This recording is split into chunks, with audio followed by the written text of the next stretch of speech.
Hi friends, welcome to Shudhashree kitchen. ఇవాల్టి మన special recipe వచ్చేసి ఎగ్ ఆమ్లెట్ అండి. చూడండి, ఇక్కడ ఆమ్లెట్ అనేది కొంచెం డిఫరెంట్గా ఉంది కదా. వీడియో ఎండ్ వరకు చూడండి, మీకే అర్థమవుతుంది ఎటువంటి ఆమ్లెట్ వేసాను అనేది. ముందుగా ఈ ఆమ్లెట్ కోసమని ఒక బౌల్ తీసుకొని ఆ బౌల్లోకి క్యాబేజీని చిన్న చిన్న ముక్కలుగా కట్ చేసుకొని వేసుకోవాలి. ఒక మీడియం సైజు బీట్రూట్ని సన్నగా తరిగి వేసుకోవాలి.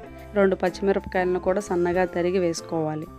నెక్స్ట్ కొత్తిమీర, అలాగే క్యారెట్, ఒక మీడియం సైజ్ క్యారెట్ను కూడా సన్నగా తరిగేసి వేసుకోవాలి. 6-7 రెబ్బల కరివేపాకును తీసుకొని కూడా కట్ చేసుకొని వేసుకోవాలి.